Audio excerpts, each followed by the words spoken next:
Hello guys, welcome back to the channel and welcome back to elite wrestling. तो guys finally इस week का AEW company का diamond show हो चुका है खत्म। और गाइज आज इस वीडियो के अंदर हम उसी के बारे में बात करने वाले हैं। और गाइज आज इस वीडियो के अंदर हम जानने वाले हैं कि इस वीक के डायमंड शो पर क्या हुआ और हमें इस वीक के डायमंड शो पर कौन कौन सी चीजें देखने को मिली है। क्योंकि गाइज इस वीक के डायमंड शो के लिए काफी सारी चीजें पहले से अनाउंस नहीं की गई थी, इसीलिए हमें इस वीक के डायमंड शो पर बहुत सारी सरप्राइजिंग चीजें देखने को मिली है। जो सब क्या है ये जानने के लिए ये वीडियो एकदम आखिर तक देखना। और ऐसे ही एडब्ल्यू कंपनी से रिलेटेड हर एक न्यूज, रूमर और अपडेट और एडब्ल्यू कंपनी के हर एक शो का रिव्यू पाने के लिए हमारे चैनल को सब्सक्राइब करना मत भूलना। पर गाइज अब ज्यादा देर ना लगाते हुए चलिए ये वीडियो शुरू करते हैं और करते हैं इस वीक हुए डायमंड शो का रिव्यू और जानते हैं कि इस वीक के डायमंड शो पर क्या हुआ। तो गाइज इस वीक के डायमंड शो की शुरुआत एडब्ल्यू कंपनी के मेंस डिवीजन से एक कैसीनो बैटल रॉयल मैच से हुई, जहां पर हमें इस मैच की शुरुआत में Lance Archer, Darby Allin, Tony Nese, Daniel Garcia और एडी किंग्स्टन इस मैच की शुरुआत करते हुए दिखाई दिए। और जो कोई सुपरस्टार ये मैच जीतता उसे आगे चलकर इस वीक के डायमंड शो के मेन इवेंट के अंदर जॉन मॉक्सली के खिलाफ इंटीरियम वर्ल्ड हेवीवेट चैंपियनशिप के नंबर 1 कंटेंडर मैच मिल जाता।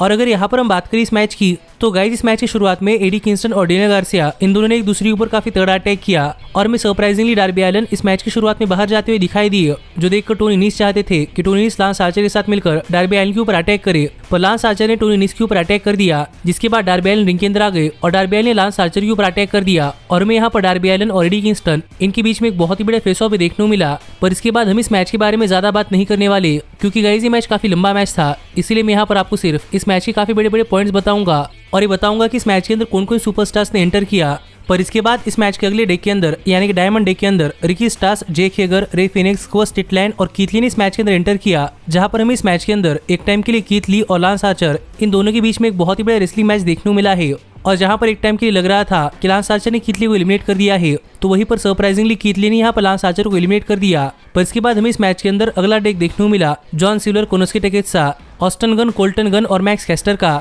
जिसके बाद हमें इस मैच के अंदर फाइनल डेक देखने को मिला Powerhouse Hobbs, Kyle O'Reilly, Bobby Fish, Dante Martin और व्हीलर यूथा का। पर यहीं पर इस मैच के कुछ स्पेशल पॉइंट्स ये थे कि जेक हेगर ने एडी किंग्स्टन को इस मैच से एलिमिनेट कर दिया, कीथ ली ने अकेले ऑस्टन गन और कोल्टन गन इन दोनों को इस मैच से एलिमिनेट कर दिया, जिस पर स्क्वॉश स्टिटलैंड तो काफी खुश थे। पर ही पर सरप्राइजिंगली स्क्वॉश स्टिटलैंड ने कीथ ली को एलिमिनेट कर दिया, जो स्क्वॉश स्टिटलैंड का कीथ ली के ऊपर एक काफी बड़ा टर्न था और ये देखकर कीथ ली भी काफी गुस्सा थे। और हमें इस मैच के आखिर में इस मैच के अंदर जोकर कार्ड सुपरस्टार कोई और नहीं बल्कि रिटर्निंग अंद्रादे एल इडोलो देखने को मिले, जहां पर इस मैच के आखिरी 7 पार्टिसिपेंट बचे थे Kyle O'Reilly, Rey Fenix, Andrade El Idolo, Powerhouse Hobbs, Darby Allin, स्क्वॉश स्टिटलैंड और व्हीलर यूथा, जहां पर स्क्वॉश स्टिटलैंड ने डार्बी एलिन को एलिमिनेट कर दिया, जो देखकर फिर एक बार फैंस स्क्वॉश स्टिटलैंड से काफी नाराज थे। और जब अंद्रादे ने स्क्वॉश स्टिटलैंड को इस मैच से एलिमिनेट कर दिया तो फैंस काफी खुश थे, क्योंकि स्क्वॉश स्टिटलैंड ने इस मैच के अंदर सभी फैन फेवरेट सुपरस्टार को धोखे से एलिमिनेट किया था। और इसके बाद हमें इस मैच के अंदर अंद्रादे एल इडोलो और रे फिनिक्स इन दोनों की बहुत ही बड़ा परफॉर्मेंस देखने को मिली है। और फाइनली इस मैच के आखिर में सिर्फ 4 ही सुपरस्टार बचे थे, जो कि थे अंद्रादे एल इडोलो, काइल ओ'राइली, व्हीलर यूथा और रे फिनिक्स। और यहाँ पर अंद्रादे और काइल मिलकर व्हीलर यूथा और रे फिनिक्स के ऊपर अटैक कर रहे थे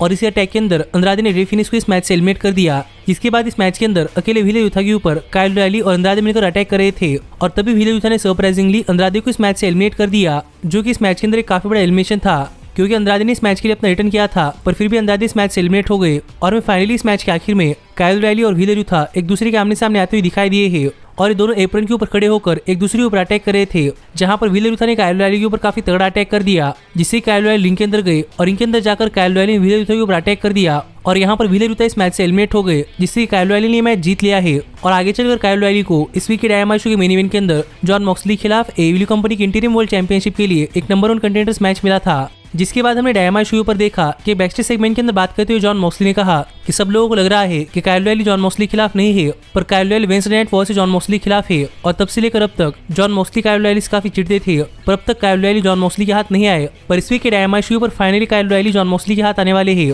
और यहाँ पर जॉन मॉक्सली काइल ओ'राइली को नहीं छोड़ने वाले, जो बात यहाँ पर जॉन मॉक्सली ने कही। जिसके बाद इस वीक के डायमंड शो पर एडब्ल्यू कंपनी ने काफी बड़ी अनाउंसमेंट कर दी, क्योंकि गाइज इस वीक के डायमंड शो पर एडब्ल्यू कंपनी ने अपने कंपनी के अंदर एक और नई चैंपियनशिप लाई है। और गाइज इस चैंपियनशिप का नाम है ऑल अटलांटिक चैंपियनशिप, जो शायद मेरे हिसाब से एडब्ल्यू कंपनी के मेंस डिवीजन के लिए चैंपियनशिप होने वाली है। पर इस चैंपियनशिप के लिए एडब्ल्यू कंपनी ने एक टूर्नामेंट स्टार्ट किया है और इसके बाद हमें इस वीक के डायमंड शो पर इसी टूर्नामेंट का फर्स्ट राउंड मैच देखने को मिला, जहां पर पाक बड़ी मैथ्यूज को फेस कर रहे थे। और अगर यहाँ पर हम बात करें इस मैच की, तो गाइज ये मैच भी इस वीक के डायमंड शो का सबसे बढ़िया मैच था, जहां पर हमें इस मैच के अंदर पाक और बड़ी मैथ्यूज इन दोनों की बहुत ही बढ़िया परफॉर्मेंस देखने को मिली है। और गाइज अगर आपने इन दोनों सुपरस्टार्स को देखा है तो आपको तो पता ही होगा कि हमें इन दोनों सुपरस्टार्स के बीच में कितना बढ़िया मैच देखने को मिल सकता है। और ये मैच चलने के दौरान सभी फैंस दिस इज ऑसम की चैंट्स भी कर रहे थे। और यहीं पर एक बहुत ही बढ़िया मैच के बाद अगर यहाँ पर हम बात करें इस मैच की विनर की, तो गाइस फाइनली इस मैच के आखिर में फाइनली पाक ने बड़ी मैथ्यूज के ऊपर अपना फिनिशर ब्लैक एरो लगा दिया और यहाँ पर बड़ी मैथ्यूज को पिन कर पाक ने मैच जीत लिया है, जिससे कि पाक इस टूर्नामेंट के अंदर एक राउंड आगे बढ़ चुके हैं।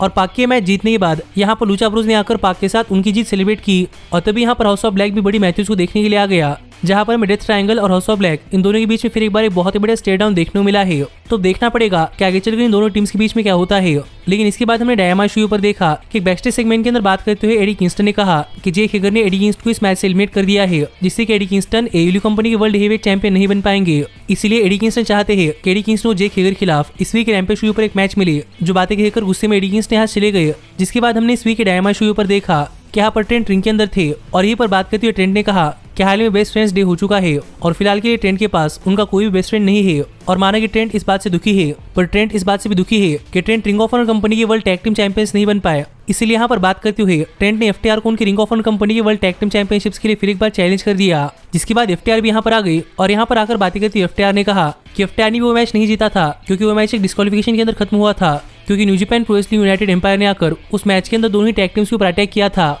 और इसीलिए एफटीआर को लग रहा है कि रोपंगी वाइज एक रीमैच डिजर्व करता है। जो बात यहाँ पर एफटीआर कर ही रहा था, पर तभी गाइस हमें इस वीक के डायनामाइट शो पर सबसे बड़ा सरप्राइज देखने को मिला, क्योंकि यहाँ पर कोई और नहीं बल्कि न्यू जापान प्रो रेसलिंग के टॉप स्टार्स में से एक यानी कि विल ऑस्प्रे आ गए, जो देखकर तो मैं काफी ज्यादा शॉक हो चुका था। और विल ऑस्प्रे ने यहाँ पर आकर एफटीआर और ट्रेंट को पीछे देखने के लिए कहा और इनके पीछे देखते ही यूनाइटेड एम्पायर ने मिलकर एफटीआर और ट्रेंट के ऊपर अटैक कर दिया। जो कौन ही अगर आपको नहीं पता तो मैं आपको बताना चाहूंगा कि विल ऑस्प्रे की फैक्शन है और यहाँ पर आकर विल ऑस्प्रे के फैक्शन मेंबर्स ने एफटीआर और ट्रेंट इन दोनों के ऊपर काफी तगड़ा अटैक कर दिया, जहां पर विल ऑस्प्रे ने ट्रेंट के ऊपर अपना फिनिशर भी लगा दिया, जिससे हम कह सकते हैं कि एक तरीके से न्यू जापान प्रो रेसलिंग ने एयरली कंपनी को इन्वेट कर दिया है। तो अब देखना पड़ेगा कि आगे चलकर विल ऑस्प्रे एयरली कंपनी के अंदर क्या करते हैं। पर इसके बाद हमें डायनामाइट शो पर देखा कि टोनी शिवानी बैकस्टेज में कायल ओ'रियली और विलियम रीगल का इंटरव्यू ले रहे थे, क्योंकि इस वीक के डायनामाइट शो के मेन इवेंट के अंदर कायल ओ'रियली और विलियम रीगल के क्लाइंट यानी कि जॉन मॉक्सली का मैच होने वाला था। और यहाँ पर बात करते हुए विलियम रीगल ने कहा कि विलियम रीगल बहुत पहले से कायल ओ'रियली को पसंद नहीं करते, तब से जब से दोनों एक दूसरे के साथ पहले मिले थे। और आप समझ सकते हैं कि यहाँ पर विलियम रीगल एनएक्सटी के बारे में बात कर रहे थे,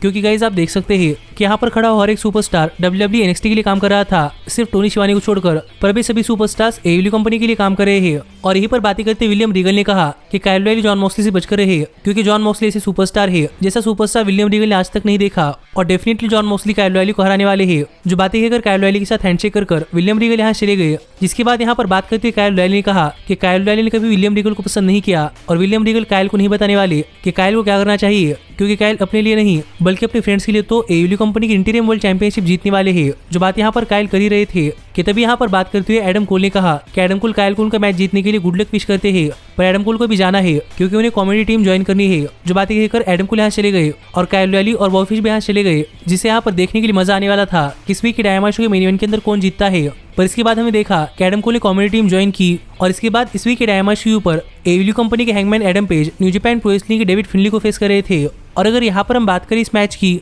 तो गाइज ये मैच शुरू होती ही हैंगमैन एडम पेज ने डेविड फिनली के ऊपर अटैक करना स्टार्ट कर दिया और यहाँ पर हैंगमैन पेज दिखा पा रहे थे कि डेविड फिनली हैंगमैन पेज के सामने कुछ भी नहीं है, लेकिन डेविड फिनली ने भी इस मैच के अंदर अपना कमबैक कर हैंगमैन पेज के पैरों को टारगेट करना स्टार्ट कर दिया, जिससे कि डेविड फिनली भी इस मैच के अंदर हैंगमैन पेज के खिलाफ अपने बहुत ही बढ़िया मूव्स लगा पाए हैं। पर गाइस डेविड फिनली का अटैक काफी देर तक नहीं चला, क्योंकि हैंगमैन पेज ने इस मैच के अंदर अपना कमबैक कर डेविड फिनली के ऊपर काफी तगड़ा अटैक करते हुए आउट ऑफ नोवे डेविड फिनली के ऊपर अपना फिनिशर बकशॉट क्लैरिट लगा दिया और यहाँ पर डेविड फिनली को पिन कर हैंगमैन एडम पेज ने मैच जीत लिया है। जो देखा जाए तो इस वीक के डायनामाइट शो पर एक ठीक ठाक मैच था, पर गाइस अपना ये मैच खत्म होने के बाद यहाँ पर माइक लेकर बातें करते हैंगमैन पेज कह रहे थे कि हैंगमैन पेज से काफी बड़ी गलती हो चुकी है कि हैंगमैन पेज अपनी एयरली कंपनी की वर्ल्ड चैंपियनशिप हार चुके हैं और हैंगमैन पेज इससे पहले एक बैटल रॉयल मैच के अंदर पार्टिसिपेट नहीं कर पाए, इसलिए hangman page currently early company की वर्ल्ड चैंपियनशिप के लिए चैलेंज नहीं कर सकते। पर वर्ल्ड के अंदर सिर्फ एक ही वर्ल्ड चैंपियनशिप नहीं है। जो बातें कहकर यहाँ पर हैंगमैन पेज ने न्यू जापान प्रो रेसलिंग की वर्ल्ड हेवीवेट चैंपियन यानी काजुशिका ओकाडा को उनकी वर्ल्ड चैंपियनशिप के लिए चैलेंज कर दिया है, जो देखकर यहाँ पर सभी फैंस काफी खुश थे। पर हैंगमैन पेज को ओकाडा को चैलेंज करते ही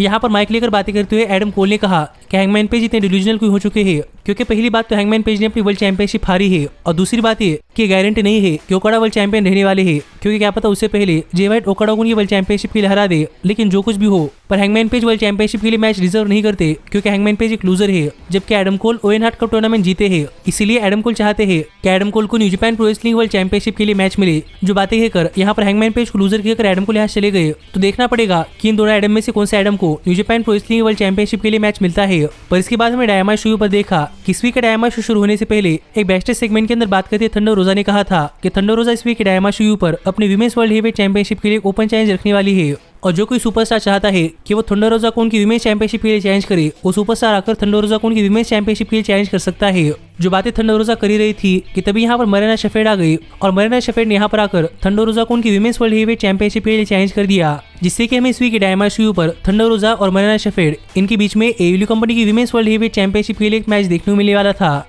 लेकिन इसके बाद हमें डायनामाइट शो पर देखा कि टोनी शिवानी रिंग के अंदर थे और यहाँ पर बातें करते टोनी शिवानी ने ऑल एलीट रेसलिंग के नए सुपरस्टार यानी कि वार्डलो को रिंग के अंदर बुला लिया और यहाँ पर आकर बातें करती वार्डलो ने कहा कि वार्डलो फाइनली ऑल एलीट हो चुके हैं और वार्डलो एडब्ल्यू कंपनी की वर्ल्ड हेवीवेट चैंपियनशिप के लिए भी जा सकते हैं। पर वार्डलो ने देखा है कि करंटली सीएम पंक एडब्ल्यू कंपनी की वर्ल्ड हेवीवेट चैंपियन नहीं है और वार्डलो नहीं चाहते कि वार्डलो इंटीरियम वर्ल्ड चैंपियन बने या फिर इंटीरियम वर्ल्ड चैंपियन को हराए, इसीलिए वार्डलो सीएम पंक के ठीक होने तक वेट करने वाले हैं और इसके बाद ही वार्डलो सीएम पंक उनकी वर्ल्ड चैंपियनशिप के लिए चैलेंज करने वाले हैं। पर तब तक वार्डलो के पास करने के लिए कुछ नहीं है, इसलिए वार्डलो वो चैंपियनशिप चाहते हैं जिस चैंपियनशिप के लिए वार्डलो ने सबसे पहले चैलेंज किया था। जो बातें कहकर यहाँ पर वार्डलो ने स्कॉर्पियो स्काई को उनके टीएनटी चैंपियनशिप के लिए चैलेंज कर दिया है और वार्डलो के स्कॉर्पियो स्काई को चैलेंज करते ही स्कॉर्पियो स्काई यहाँ पर अपनी टीएनटी चैंपियनशिप लेकर आ गए और स्कॉर्पियो स्काई रिंग की तरफ बढ़ी रहे थे कि तभी यहाँ पर डैन लैम्बर्ट आ गए और यहाँ पर आकर डैन लैम्बर्ट ने स्कॉर्पियो स्काई को रोक दिया क्योंकि डैन लैम्बर्ट को लग रहा था कि स्कॉर्पियो स्काई रेसल करने के लिए तैयार नहीं है। जिस पर बात करते हुए वार्डलो ने कहा कि वार्डलो अब ऑल एलीट हो चुके हैं और वार्डलो के पास टाइम ही टाइम है, इसलिए स्कॉर्पियो स्काई अपनी टीएनटी चैंपियनशिप वार्डलो के खिलाफ डिफेंड करने के लिए जितना टाइम चाहे उतना टाइम ले सकते हैं।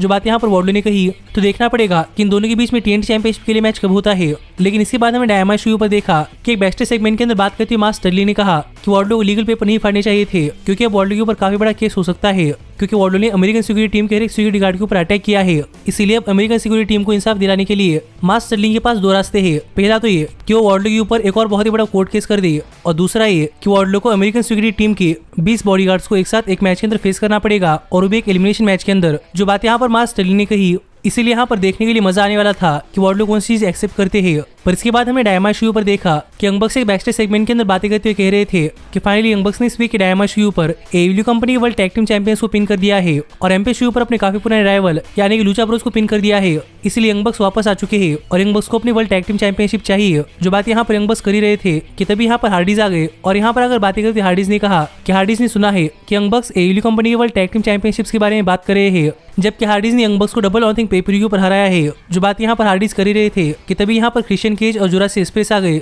जिन्हें देखकर यंग बक्स काफी सार्केज्म में कह रहे थे कि यंग बक्स को अपने लॉकर रूम का दरवाजा बंद करना चाहिए था क्योंकि ये सब यहाँ पर नहीं आते, जो कि काफी फनी चीज थी। पर यहाँ पर बात करते क्रिश्चियन केज ने कहा कि क्रिश्चियन केज ने देखा है कि यंग बक्स ने जुरासिक एक्सप्रेस को पिन कर दिया है पर हार्डीज ने यंग बक्स को हराया है, इसलिए क्रिश्चियन केज चाहते हैं कि क्यों ना फिर एक बार AEW company world tag team championships के लिए एक ट्रियोस टैग टीम मैच हो जाए, जिससे कि जुरासिक एक्सप्रेस अपने AEW company world tag team championships Young Bucks और हार्डीज इन दोनों के खिलाफ डिफेंड करे और वो भी ऐसे मैच के अंदर जो मैच हार्डीज और क्रिश्चियन केज ने का फेमस बनाया है। जो बातें कहकर यहाँ पर क्रिश्चियन केज ने इन दोनों टैग टीम्स को एक लैडर मैच के लिए चैलेंज कर दिया है, जिससे कि हमें AEW company world tag team championships के लिए चैंपियन जुरासिक एक्सप्रेस और चैलेंजर हार्डीज और यंग बक्स के बीच में एक 3 वेज लैडर मैच देखने को मिलने वाला है। जो बातें कहकर जुरासिक एक्सप्रेस और हार्डीज यहाँ चले गए तो देखना पड़ेगा कि हमें ये मैच कब देखने को मिलता है और ये मैच कितना बढ़िया मैच होता है। पर इसके बाद हमें डायनामाइट शो पर देखा कि थंडर रोजा अपनी एडब्ल्यू कंपनी की women's world heavyweight championship challenger Marina shepherd के खिलाफ डिफेंड कर रही थी। और अगर यहाँ पर हम बात करें इस मैच की तो गाइज ये मैच इस वीक के डायनामाइट शो पर एडब्ल्यू कंपनी की विमेंस डिवीजन से एक ठीक ठाक मैच था, जहां पर हमें इस मैच की शुरुआत में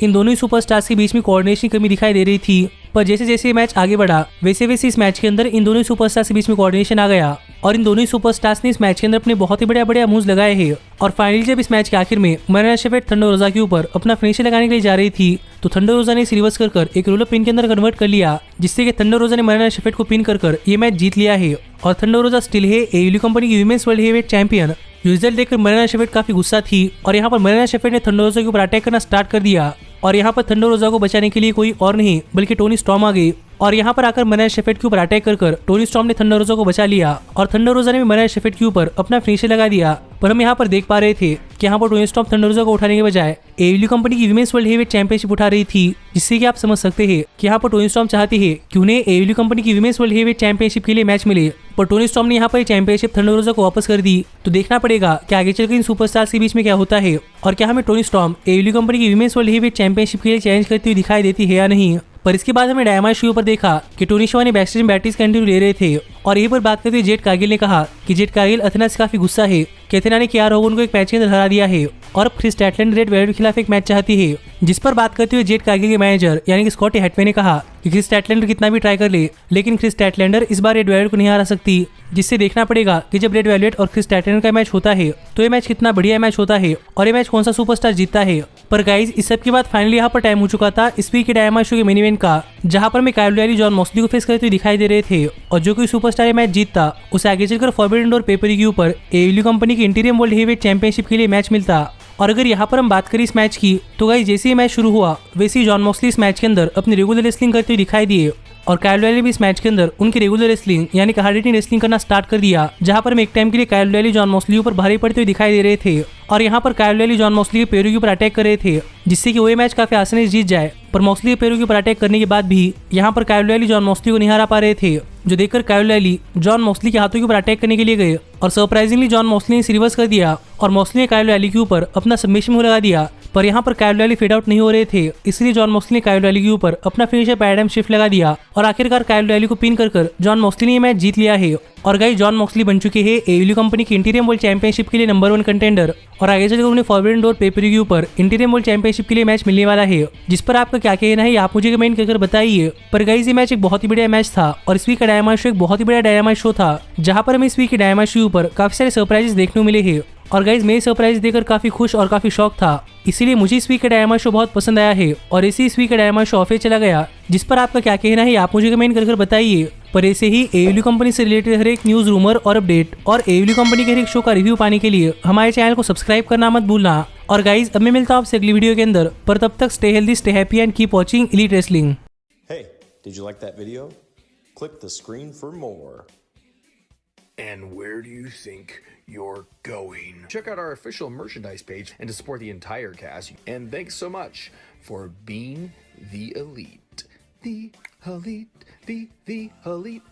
What, Nick, you're not going to sing it all with me this time?